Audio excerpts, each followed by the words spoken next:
वाटत नाही का काम करावं. आणि मग तिथे त्या ब्राह्मणाला उत्तर दिलं स्वामींनी की आम्हाला कोणी काम सांगत नाही, आम्हाला कोणी कामाला लावत नाहीये. ते म्हणजे आमच्याकडे काम आहे ना, कारण त्यांच्या गुराखी गेलेलाच असतो. तसं ते म्हटले की काय उठता सुटता आणि चालले वरतोंड करून, कामाचं जीवावर आलं घेतला संन्यास. फुकटाचं काय, कारण लोक बोलवतात, आदरपूर्वक दंडोत घालतात, चांगलं उच्चासन रचतात, गंध अक्षता लावतात, दक्षिणा देतात, वरून रडतात की घ्या बाबा, विनवण्या करतात म्हटले, आणि तुम्हाला ते चांगलं आवडतं. त्यांच्या मनाला ही गोष्ट लागली. त्यांनी गावाकडचं जाण्याचं रद्द केलं. समोर बोर्ड दिसला गाडीला जा, गंगापूर नावाचा. त्यांनी सरळ तिकडं न जाता गंगापूरच्या स्थानाकडे आले.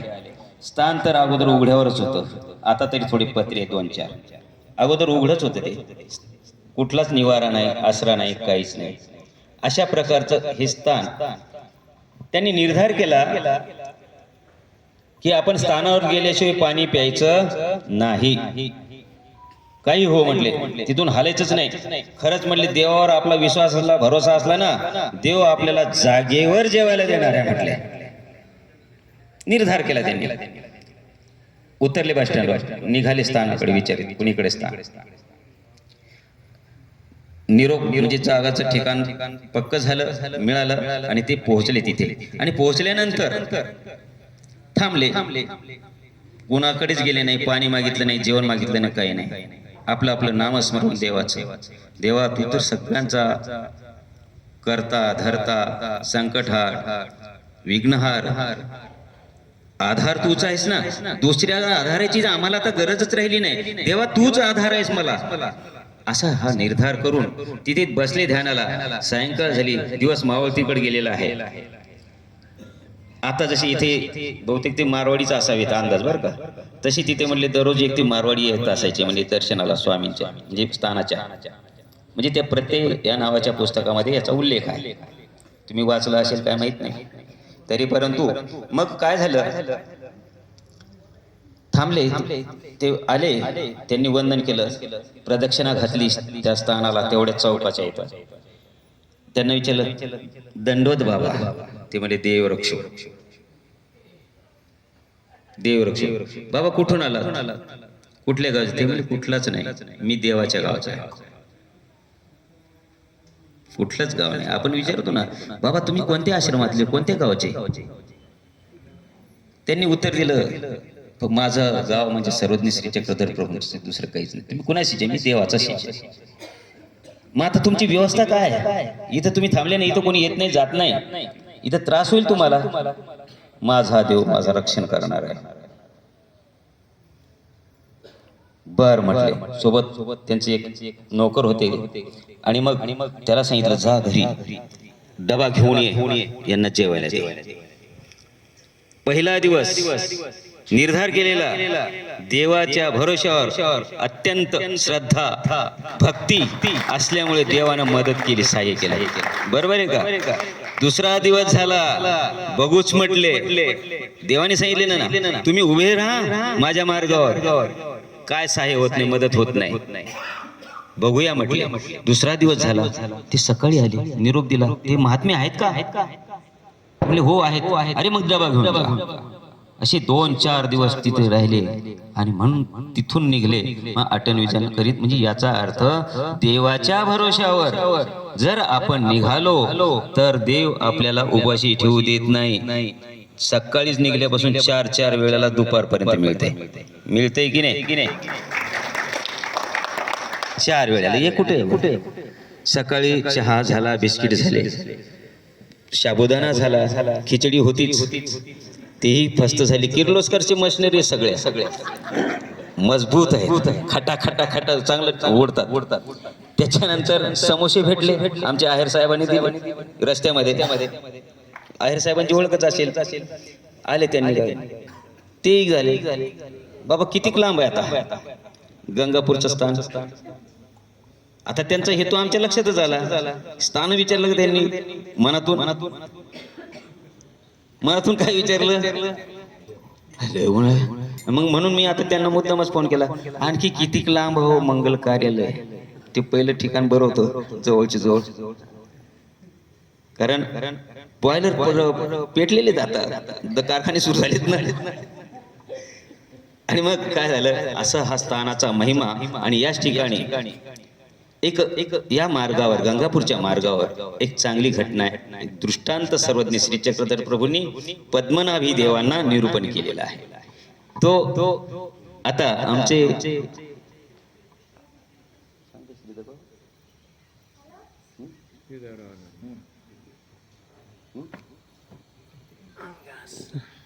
सांगावंच लागेल ना, लिळा तर सांगावंच लागणार.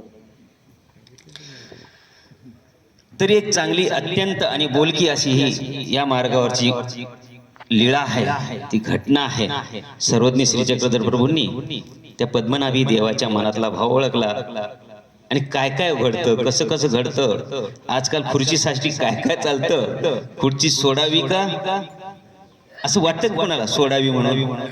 खुर्चीची अपेक्षा आहे. आज निकाल लागू लागलेले आहेत. कशासाठी? त्या खुर्चीसाठी. तुम्ही उठणार का मी बसणार, कोण ओढणार इकडे इकडे, विराजमान कोण होणार, ही स्पर्धा आहे. तशीच काहीतरी स्पर्धा आपल्याला त्या दृष्टांतातून, त्या घटनेमधून धांदूल बाबाकडे यायचं आहे. तर ही जी घटना आहे ती सांगत असताना सर्वज्ञ श्री चक्रधर प्रभू कसे सांगतात ते आपल्याला पुढे आणि थोडं लक्ष देतात. तर आमचे श्रीधर बाबा हे आपल्याला सविस्तर त्याचं मार्गदर्शन करणार आहे.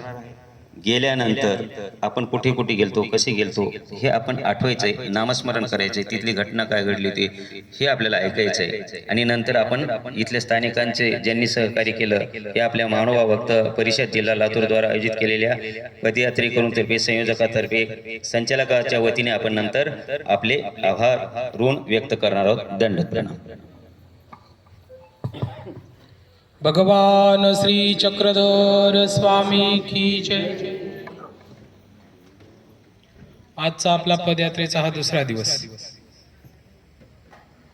दुसऱ्या दिवसामध्ये किती स्थान झाले बरं? एक झालं. काल भरपूर झाले होते, हे का नाही? कालच्या याच्यामध्ये आज एक गंगापूर, जामगाव कालच्या याच्या मुक्कामाचं ठिकाण होतं. बरं, आज डबल केलं सकाळी उठल्यानंतर आपण परत, है का नाही? तर आपण गंगापूरला आलो. तर ज्यावेळेस प्रसंग असा आहे, सर्वज्ञ श्री चक्रधर स्वामींच्या सन्निधानामध्ये भरपूर भक्त मंडळी आली.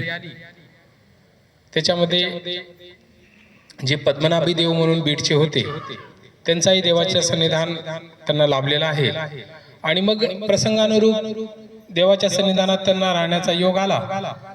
बीडला असताना स्वामी बीडला राहिले, त्या काळामध्ये त्यांचा आणि परमेश्वराचा संबंध आला. बाईसा म्हणली, देवाच्या जवळ जर तू राहिला तर तुला गोमट मिळेल, फायदा मिळेल, इथं देवाच्या सन्निधानात राहत जा. कारण ते उच्च म्हणजे मोठ्या घरचे राहणारे होते. आणि मग ते स्वामींच्या सन्निधानात राहू लागले. परंतु वाकीला त्यांचे जे भाऊ होते मोठे रेमनाईक, ते त्यांना घेण्यासाठी आले. जोग नाईक ते त्यांना घेण्यासाठी वाकीला आले. स्वामी म्हणतात, आम्हाला काही तर कुणाची चाड पडली का म्हणे, आम्हाला काही कुणी आमच्या जवळ नाही असं वाटतंय का तुम्हाला, घेऊन जावं म्हणे. मग ते वापस घेतले आहेत. परंतु पुन्हा योग आलेला आहे त्यांचा देवाचा. आणि मग स्वामीच्या सन्निधानात चलत असताना या गंगापूर गावाच्या पुढे निघाले. आणि रस्त्यावर मनामध्ये सारखा विचार यायचा, माझे आई वडील, म्हणजे आईच होती, वडील नव्हते, परंतु माझे नातेवाईक, माझा भाऊ असा कसा की मला देवाच्या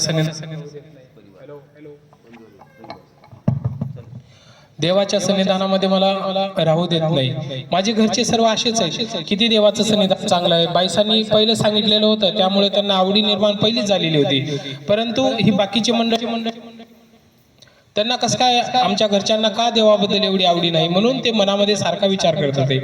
आणि जवळ सर्व पसारा घेऊन ही मंडळी पुढे चाललेली आहे, पायी कनाशीकडे निघालेली आहे. आणि मग संपले.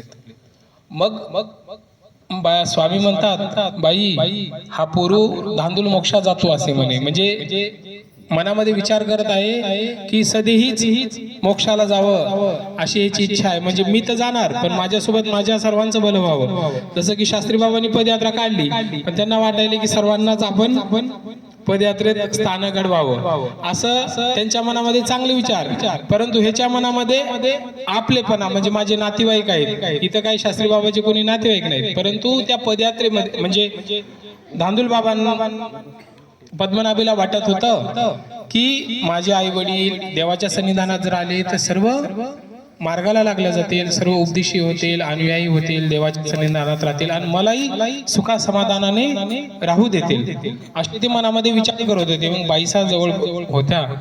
बाईसा आपल्या साध्या बाईसा विचारते, बाबा धांदूल मोक्ष म्हणजे काय? बाईसांनी प्रश्न केला. मग स्वामी त्या घटनेनुसार धांदूल बाबाची कथा दृष्टांत सांगायला सुरुवात करतात. बाई म्हणे एक गाव होतं आणि त्या गावामध्ये कुणबी होता, म्हणजे शेतकरी. तो शेतामध्ये धान पेरायचा, तूर लावलेली आहे.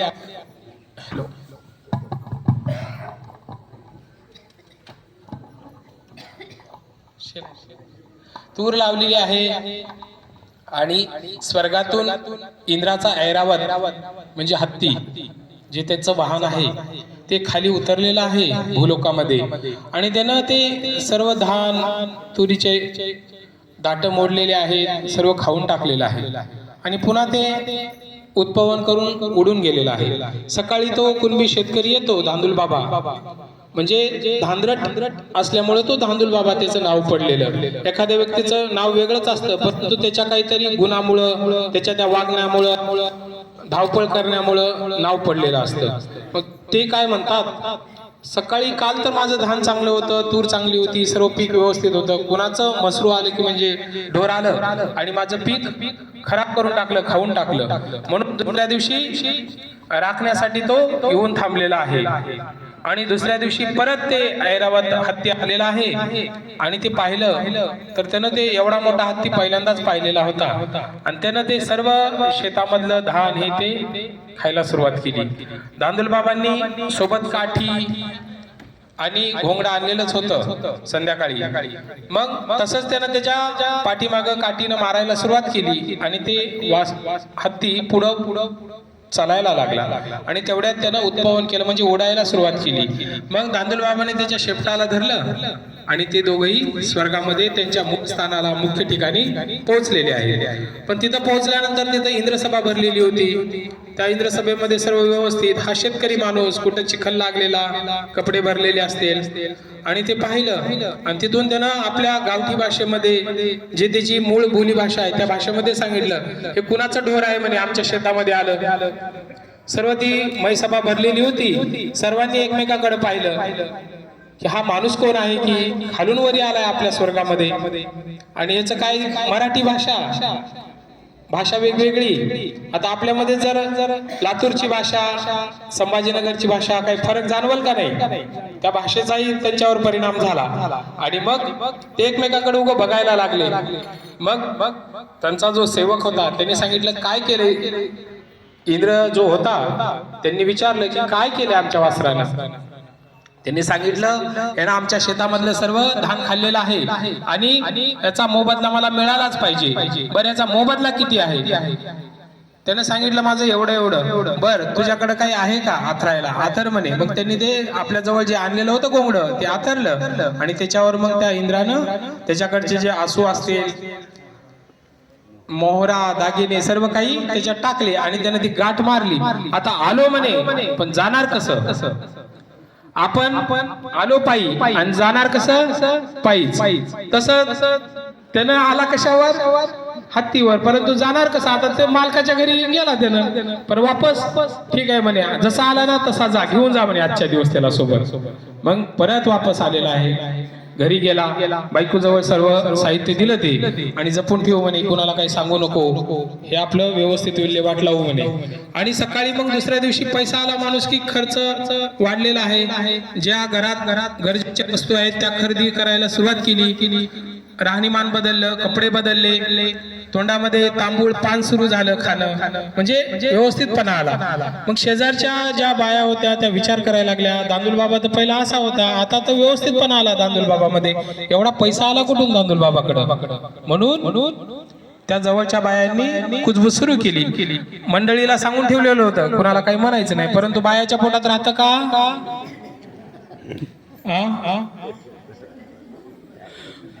राहते.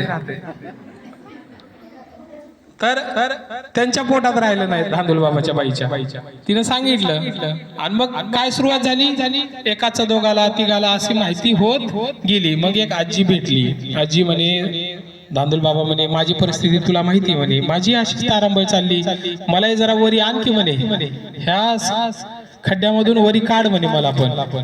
ठीक आहे म्हणे, असं आहे, संध्याकाळी हत्ती येतो आणि तू पण ये.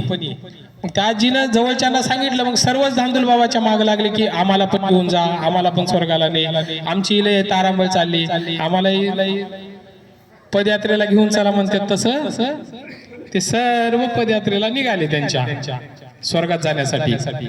आणि मग दांदूल बाबाच्या शेतामध्ये सर्व मंडळी पोहोचलेली आहे. संध्याकाळी हत्ती आला आणि त्याला पोटभर खाऊ दिलं, कारण नियम असा होता, इंद्रानं आधीच सांगितलं, हे तुला काय घ्यायचं तेवढं घे, परंतु आमच्या या हत्तीला कसल्याही प्रकारचा त्रास देऊ नको, खाऊ देत जा पोटभर. मग अशा प्रकारे ते पोहोचले आणि संध्याकाळी त्यानं सांगितलं, हे पा सर्वांनी माझं ऐका, मी त्याचं शिपूट पकडेल आणि तुम्ही मला पकडायचं आजी. मग खाली प्रत्येकाने अशी व्यवस्थित शिस्तबद्ध, आपल्यावर नाही रांगेत चला म्हणलं की मग चालायचं. त्यांनी अगोदरच नियोजन केलं होतं की एकाने एकाला धरायचं, त्यानं त्याला धरायचं आणि मग आपण स्वर्गात जायचं. मग तिथं भांडणं करायचे नाही, काही घेऊन यायचं अजून. मग अशा प्रकारे ते नियोजन झालं. परंतु मग हत्ती आला आणि दांदूल बाबांनी हातातली जी डांग आहे त्याला ती मारली आणि हत्ती उडायला लागला की दांदूल बाबांनी शेपटाला धरलं, पाठीमागं आजीनं धरलं, त्याच्या पाठीमागे सर्व गाव एकामागे एक, म्हणजे रेल्वेची जी डब्बा कसा असतो तसं हे सर्व लटकले. आणि लटकल्यानंतर तेवढ्यात आजीला डोक्यामध्ये विचार आला. आजी म्हणे, दांदूल बाबा तिथं स्वर्गामध्ये कापसाला काय भाव आहे रे म्हणे, कारण आपल्याकडे कापूस ह्या भावाला आहे. आपण विचारतो रस्त्याने जाताना, आमच्याकडे सोयाबीन एवढ्या भावाला आहे, तुमच्या गंगापूरला काय भाव आहे, असं मनामध्ये विचार येऊन जातो. ऊसाला काय भाव आहे, कापसाला काय भाव आहे. तसं तिनं पण विचारलं, आपल्या इथं एवढ्या भाव आहे, इकडे आणून विकल्यास जमेल का स्वर्गामध्ये, असं तिच्या मनामध्ये विचार आला असेल. आणि तिनं विचारलं तर दांदूल बाबाला तरी कुठं माहिती, पण ही म्हातारी सोडच ना, तिचं सपाटाच चालू झाला, भाव सांगणारे. मग दांदूल बाबांनी सांगितलं आणि कापसाला म्हणे, आई एवढा मोठा भाव आहे म्हणे. आणि ते दोन्ही हात सुटल्या गेले. हात सुटल्याबरोबर संपूर्ण जी माळ होती ती संपूर्ण माळ खाली येऊन जमिनीवर आदळली. म्हणजे असं हे दृष्टपर दिसणारं सुख आहे. मग सांगितलं देवानी की अशी ही दांदूल बाबा सारखी गत आहे बाबा म्हणून. कुणाची? पद्मनाभी देवाची. पद्मनाभीला स्वतःला देवाचं सन्निधान मिळाले, परंतु ते सोडलं आणि माझा भाऊ, माझी आई, सर्व परिवार. आपल्याला कसं वाटतं, मीच पदयात्रेला आलो, बाकीचे आले असते तर बरं झालं असतं, अजून त्यांनाही घडलं असतं. परंतु त्यांना त्याच्यातच आवडी आहे. तुम्ही किती जरी प्रयत्न केले तरी ते येऊ शकत नाहीत. आपल्याला 2 दिवस आधी जरी कळालं तरी अचानकपणे आपण उपलब्ध होऊ शकतो, म्हणजे निघू शकतो. पैशाची अडचण जरी आली तरी आपण इकडून तिकडून सोयाबीन थोडंफार गोळा करून आपल्याकडे ठेवलेलं महिलांनी ते विल्हेवाट लावून आपण पदयात्रेला निघू शकतो, है का नाही. पुन्हा लाडक्या बहिणीचे मिळालेलेच होते, सर्वांनी सांभाळून ठेवले होते. आता तर वाढले तुमची, माहिती का, आता तर तुम्ही 150 वर जाते. म्हणजे सांगायचं तात्पर्य की आपल्याला मिळाले ना, आपण पोटभर मनसोक्त त्या देवाची आराधना केली पाहिजे. त्याच्यामध्ये मनामध्ये मनोमाळका, म्हणजे मनामध्ये वेगळे विचार आपल्या आले नाही पाहिजेत. हे या लीळेतून देवानी बाईसांना सांगितलं, कारण बाईसांनी विचारलं पद्मनाभीच्या मनामध्ये काय विचार चालू होते ते. आणि पद्मनाभी देवाचा आणि देवाचा संबंध भरपूर काळ आला, परंतु देवानी त्यांचं भविष्य सांगितलं होतं की ह्याच्याकडून भविष्यात हा आपल्या सन्निधानात राहू शकणार नाही.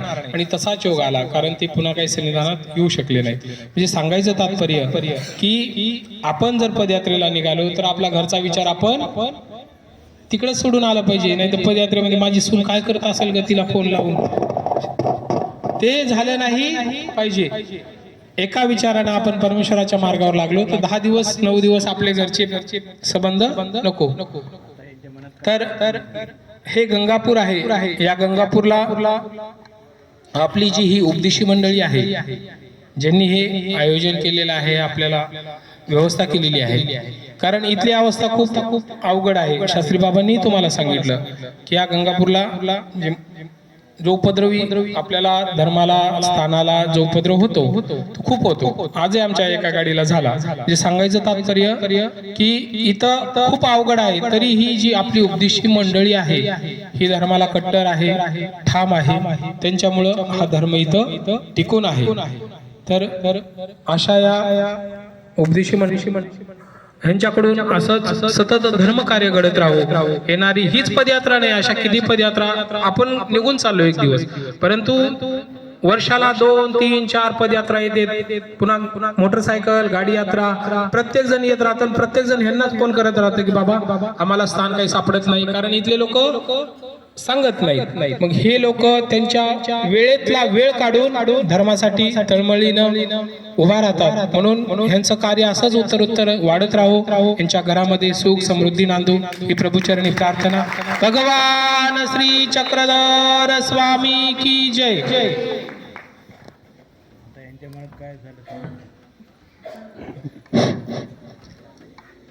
सर्वज्ञ श्री चक्रधर स्वामी की जय.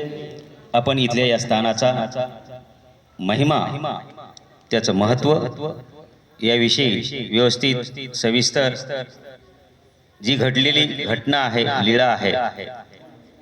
कारण आपण आता सध्याला मराठवाड्यामध्ये आहोत. बीड ही जिल्हा मराठवाड्यामधलाच आहे. तिथले ते सद्भक्त पद्मनाभी, त्यांचे मनातली जी इच्छा आहे ती पूर्ण करण्यासाठी सर्वज्ञ श्री चक्रधर प्रभू कसे करतात, काय करतात हे आपण ऐकलं. तरी सांगत असताना काय झालं माहिती का, हे सगळं अगोदर गेले कोण, धांदूल बाबा. कोण आहे याचं मालक वगैरे असं झालं. आणि मी त्यावेळेस त्यांनी सांगितलं ना, इंद्राचा दरबार सगळे एकमेकाकडे बघू लागले. हा प्राणी नवीनच आलाय, आपल्या देव स्वर्गातला दिसत नाही, भाषा वेगळी, बोलणं वेगळं. आणि मग तिथल्या तेवढ्याच्यात इंद्रदेवाला वाटलं कोणीतरी चांगला सोयरा धायरा आपला पडत असावा. मग उठून खुर्चीवरून उभे राहतात. तितक्या शेजारच्यांनी त्यांना सांगितलं थांबा म्हटले, दम काढा थोडासा. काय झालं, उठू नका म्हणले खुर्चीवर. तो जर महाराष्ट्रातला खालचा मृत्यू लोकातला माणूस जर वर आला आणि एकदा जर खुर्चीवर बसला तर तुम्हाला खुर्ची पुन्हा भेटणार नाही, भेटणारच नाही. म्हणजे असं हा जो प्रसंग आहे तो त्या काळचा आहे. आजही जवळपास तेच आहे. गोचिडासारखं त्या खुर्चीला चिटकून लोक बसले, सोडायलाही तयार नाही, मोठेपणा दाखवायलाही तयार नाही. तरी परंतु हे चालतच राहतंय. राजकीय क्षेत्र आहे, त्याचं काय करायचं. परंतु ही तेव्हापासून पूर्वापार परंपरा आलेली आहे की त्यावेळेस लक्षात आलं की ही जी माणसं आहेत ना, एकदा याला चिटकली ना सोडतच नाहीत. परंतु त्या म्हाताऱ्याने सारखा तगादाच लावला, सांगरे भाऊ, सांगरे धांदूल बाबा. मग शेवटी नाही इलाजानं सोडलं. सर्वांनाच पडले, आदळले. तर ही जी घटना आहे ही या मार्गावर गंगापूर मार्गी ही घटना घडलेली आहे. तसं आपलं नुकसान होऊ नये, सोडा, चला पदयात्रेला. अहो काय करावं सांगा बाबा, लग्न झालं, अमकच राहिलं, पेरायचंच राहिलं, आलो असतो. पण तू मग 4 दिवस थांबा. आता तारीख फिक्स झाली, सर्वांनाच सांगितलेलं आहे. आता बदल कसा करावा, बदल करायचं अवघड. कुणाचं पाणी मारायचं राहते, कुणाचं कशाच काय राहते, बरेचसे कारण असतात. आणि मग जे आले ते देवाच्या तळमळीनं भेटीनं स्थानवंदन करण्यासाठी आल्यानंतर प्रत्येकाची प्रतिक्रिया आहे की अशा ह्या अडचणीतले जे स्थान आहेत ते आम्हाला झालेच नसते. कालच आपण बघितलं बगडीचं स्थान आहे ना, चिखल पाणी इतक्या मांडीपर्यंत चांगलं, तरी डेअरिंग केली. देवाने सांगितले ना मी सहाय्य करतो, तसं सांगितल्याप्रमाणे जसं या स्थानाचा महिमा आहे, सहाय्य होतं.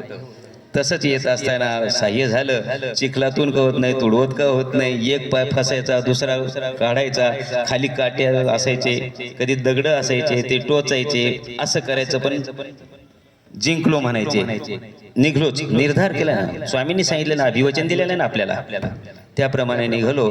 आणि मग शेवटी आम्ही ज्यावेळेस काठावर आलो, मग त्यावेळेस सगळ्यांना विचारलं आता कसं वाटतंय.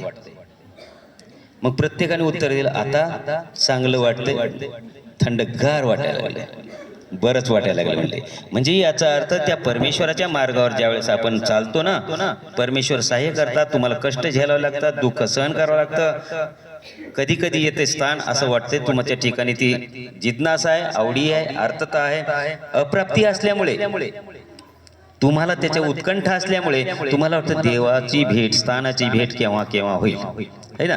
तर अशा प्रकारे आपलं स्थानवंदन झालं. परंतु आता नियोजनाच्या वेळेला ज्या वेळेला आलो त्यावेळेची अडचण तुम्हाला सांगतो.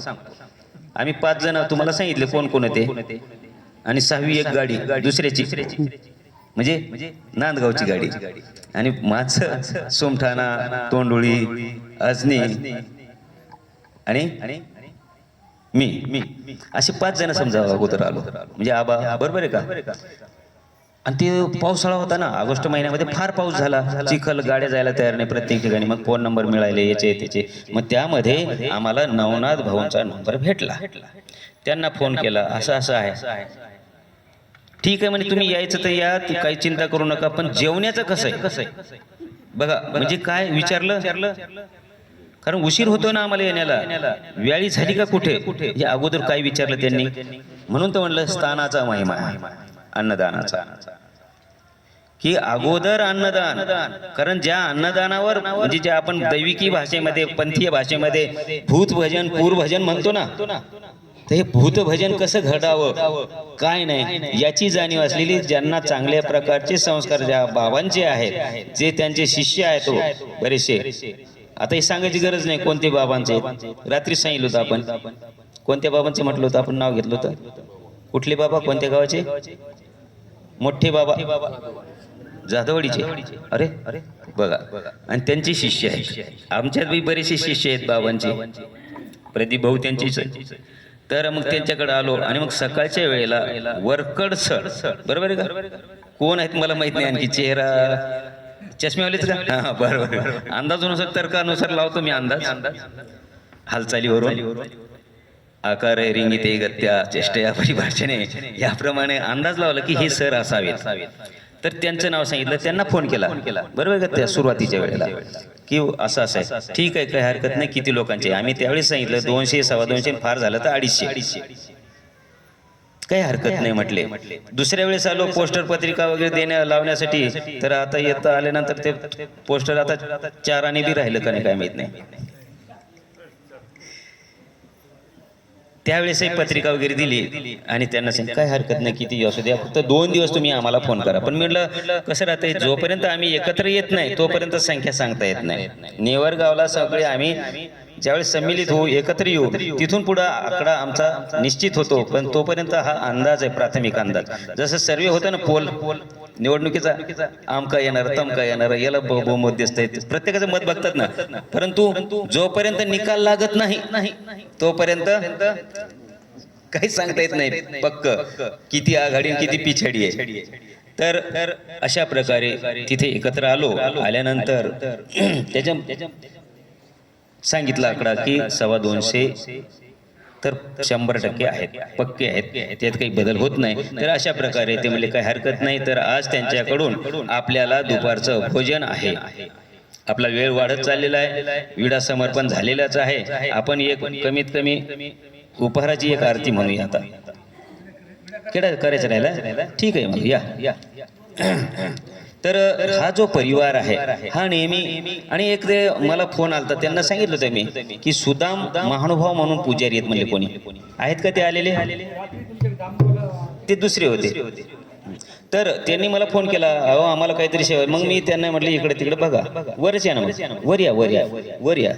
वर या सगळेजण इकडून गंध अक्षता लावायला. तर असा हा चांगला परिवार आणि श्रीधर बाबांनी म्हटल्यासारखं या परिवाराला सगळ्या आपल्या उपदेशी लोकांना अच्युत गोत्री यांना यापेक्षाही परमेश्वर साधनदाता कलियुगाचे जीवोद्धारक परब्रह्म परमेश्वर यांनी चांगल्या प्रकारचं त्यांना यश द्यावं, बळ द्यावं, मानसिक द्यावं, आर्थिक द्यावं, मनुष्य सगळ्याच प्रकारचं बळ द्यावं हीच परमेश्वर चरणी महानुभाव भक्त परिषद जिल्हा लातूर द्वारा आयोजित केलेल्या सर्वांच्या वतीने त्यांना शुभेच्छा. दंडवत. स्वामी गंध लावला, गंध लावला, गंध लावला. चंदन गंध घे देवा आनंद कंदा श्रीपते दयेच्या सागरा स्वामी योगेश्वर नमो नमः, योगेश्वर नमो नमः. श्री गोपाल कृष्ण महाराज की जय. देवा तुझ्या प्रदेश भाळा कस्तुरीचा असे टिळा चंदन गंध घे दयाळा बाईसा समस्वी करी. सर्वज्ञ श्री चक्रधर स्वामी की जय. मनाची सुमणे माची अर्पितो भाव सौरभ काठिन्य हृदयाचे तू करावे कुसुमासम, करावे कुसुमासम. श्री दत्तात्रेय महाराज की जय. नाग पत्र कराचे हे नारियळ परी शिर अति न्यायी सुपारीची भाववीडा तुझरिपितो, भाववीडा तुझरिपितो. सर्वज्ञ श्री चक्रधर स्वामी की जय. सहस्रार्जुन कराणी धूप घेसी ऋषीश्वरा हेची कर्म घडो देवा. दत्त राजा जगद्गुरु, दत्त राजा जगद्गुरु. श्री दत्तात्रेय महाराज की जय. जय तू मंगला देवा मंगल रूप माधवा तेज रूपा हृदय माझ्या तेज देई जगतपते, तेज देई जगतपते. सर्वज्ञ श्री चक्र स्वामी की. पंच अवतार तुम्ही आरोगणेला, पंच अवतार तुम्ही आरोगणेला. बीज करावे मम सदनाला, बीज करावे मम सदनाला. पंच अवतार तुम्ही आरोगणेला, पंच अवतार तुम्ही आरोगणेला. पंच अवतार तुम्ही आरोगणेला. मम सदनाला बीज करावे मम सदनाला. पंच अवतार आरोगणेला, पंच अवतार तुम्ही आरोगणेला.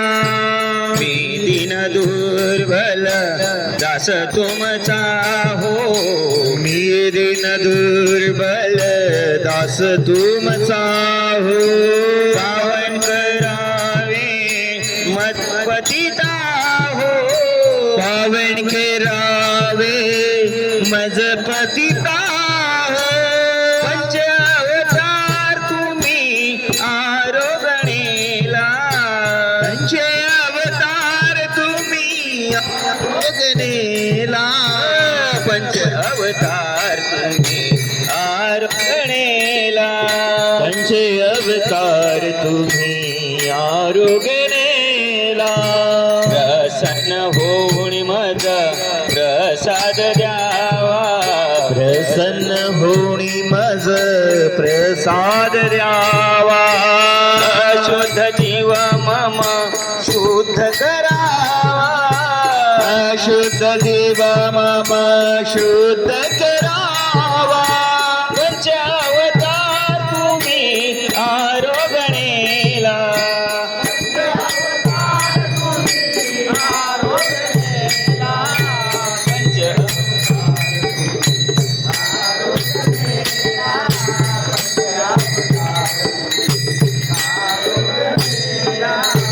विनंती माझी तुम्ही अंगीकरावी. विनंती माझी तुम्ही अंगीकरावी. आरोगणा मम नित स्वीकारावी. नाममाडित स्वीकारावी. पंच अवतार तुम्ही आरोगणेला. पंचावतार तुम्ही आरोगणेला. पंच अवतार तुम्ही आरोगणेला. पंचे अवतार तुम्ही आरोग्यनेला. पंच अवतार तुम्ही आरोगणेला. पंचे अवतार तुम्ही आरोग्यनेला. आबा कुमरक्षिती भावे म्हणाला. कुमरक्षिते भावे मनाला. येईल दैव कधी मम उदयाला. येईल दैव कधी मम उदयाला. पंच अवतार तुम्ही आरोगणेला. पंचे अवतार तुम्ही आरोग्यनेला. पंच अवतार तुम्ही आरोगणेला. पंचे अवतार तुम्ही आरोग्यनेला. पंच अवतार तुम्ही आरोगणेला. पंच अवतार तुम्ही आरोग्यनेला. चक्रधर प्रभू तुम्ही आरोगणेला. शत प्रभू तुम्ही आरोगणेला. त्वमेव माताश्च पिता त्वमेव. त्वमेव बन्धुश्च सखा त्वमेव. त्वमेव विद्या द्रविणं त्वमेव. त्वमेव सर्व मम देव देव. पापोऽहं पापकर्माहं पापात्मा पापसम्भव. पाहि मां कृपया देव शरणागत वत्सल. सर्वे भवन्तु सुखिनः. सर्वे सन्तु निरामया. सर्वे भद्राणि पश्यन्तु मा कश्चित् दुःखभाग् मा भवेत्. कश्चित् दुःखभाग् भवेत्. श्री गोपाल कृष्ण महाराज की जय. श्री दत्तात्रेय महाराज की जय. श्री चक्रपाणी श्री गोविंद प्रभु महाराज की जय. सर्वज्ञ श्री चक्रधर स्वामी की जय. सत्य सनातन महात्मा धर्म की जय. साडे 1600 तीर्थस्थान की जय. चतुर्वेद साधन की जय. या जागेचा महिमा गोकुळ बनावरे कृष्णा. या जागेचा महिमा गोकुळ बनवरे कृष्णा. या जागेचा महिमा गोकुळ बनावरे गाणा. या जागेचा महिमा गोकुळ बनवरे काना. गोकुळ बनावरे कृष्णा. गोकुळ बनवरे कृष्णा. गोकुळ बनावरे गाणा. गोकुळ बनवरे काना. या जागेचा महिमा गोकुळ बनावरे कृष्णा. या जागेचा महिमा गोकुळ बनवरे कृष्णा. या जागेचा महिमा बनावरे कृष्णा. या जागेचा महिमा गोकुळ बनवरे काना. गोकुळ बनावरे कृष्णा. गोकुळ बनवरे कृष्णा.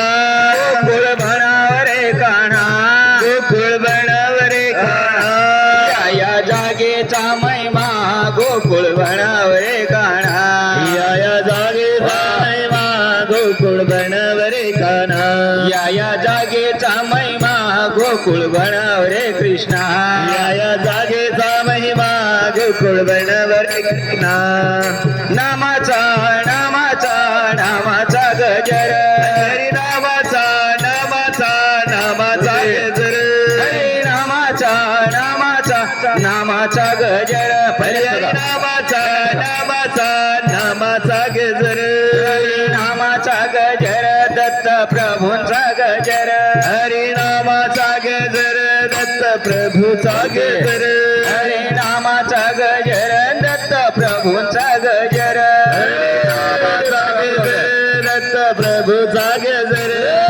नामाचा नामाचा नामाचा गजर हरी नामाचा नामाचा नामाचा गजर हरी नामाचा गजर चक्रधर प्रभूंचा गजर हरी नामाचा गजर दत्त प्रभूचा गजर हरी नामाचा गजर दत्त प्रभूंचा गजर हरी नामाचा गजर दत्त प्रभूचा गजर नामाचा नामाचा गजर हरी नामाचा नामाचा नामाचा गजर हरी नामाचा नामाचा नामाचा गजर हरी नामाचा नामाचा नामाचा गजर हरी नामाचा गजर दत्त प्रभूंचा गजर हरी नामाचा गजर दत्त प्रभूचा गजर हरी नामाचा गजर दत्त प्रभूंचा गजर हरी नामाचा गजर गंगापूरच्या प्रकाशाला गजर हरी नामाचा गजर दत्त प्रभूंचा गजर हरी नामाचा गजर दत्त प्रभूचा गजर नामाचा नामाचा नामाचा गजर हरी नामाचा नामाचा नामाचा गजर हरी नामाचा नामाचा नामाचा गजर हरी नामाचा नामाचा नामाचा गजर नामाचा गजर दत्त प्रभूचा गजर एक नाम सार है कृष्ण कृष्ण गोविंद एक नाम सारे कृष्णा कृष्णा गोविंद एक नाम सार है कृष्ण कृष्ण गोविंद एक नाम सारे कृष्णा कृष्णा गोविंद कृष्ण कृष्ण गोविंद कृष्णा कृष्णा गोविंद कृष्ण कृष्ण गोविंद कृष्णा कृष्णा गोविंद एक नाम सार है कृष्ण कृष्ण गोविंद एक नाम सारे कृष्णा कृष्णा गोविंद एक नाम सार है कृष्ण कृष्ण गोविंद एक नाम सारे कृष्णा कृष्णा गोविंद एक नाम सार है कृष्ण कृष्ण गोविंद एक नाम सारे कृष्णा कृष्णा गोविंद श्री स्वामी की जय. दंडवत प्रणाम दंडवत दंडवत दंडवत दंडवत दंड